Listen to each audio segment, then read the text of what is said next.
आपने प्रश्न किया कि भारतीय संविधान के अनुच्छेद 16 को उदाहरण के माध्यम से समझाओ। तो मैं आपको उदाहरण के माध्यम से समझाने की कोशिश करता हूं कि भारतीय संविधान का अनुच्छेद 16 सरकारी नौकरियों में समान अवसर से जुड़ा हुआ है। इसका अर्थ क्या है? इसका अर्थ है कि देश का हर नागरिक बिना किसी भेदभाव के सरकारी नौकरी के लिए आवेदन कर सकता है। ठीक है, तो उदाहरण के तौर पर मान लीजिए कि रेलवे ने 100 पदों के लिए भर्ती निकाली। इस भर्ती में भारत का कोई भी नागरिक आवेदन कर सकता है। ठीक है, चाहे वह किसी धर्म का हो, जाति का हो, लिंग या राज्य का हो।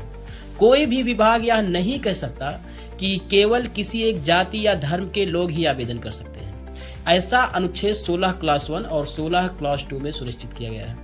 अब बात करते हैं कि अनुच्छेद 16 यह भी अनुमति देता है कि पिछड़े वर्गों जैसे SC, ST, OBC को विशेष अवसर देने के लिए आरक्षण भी दिया जा सकता है। जैसे अगर किसी विभाग में 100 पद हैं, उनमें से कुछ सीटें SC, ST, OBC के लिए आरक्षित की जा सकती हैं ताकि उन्हें भी नौकरी पाने का उचित मौका मिल सके। यह प्रावधान जो है अनुच्छेद 16 क्लास 4 में किया गया है।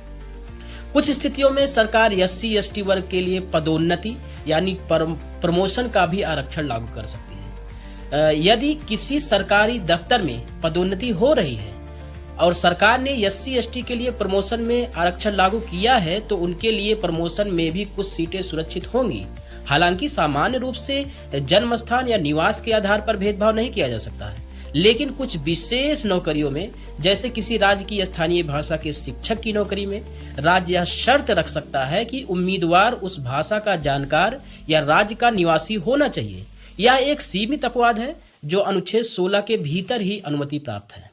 इस तरह अनुच्छेद 16 सुनिश्चित करता है कि सभी को सरकारी नौकरियों में समान अवसर मिले और जरूरतमंद वर्गों को आवश्यक सहूलियत भी प्रदान की जा सके।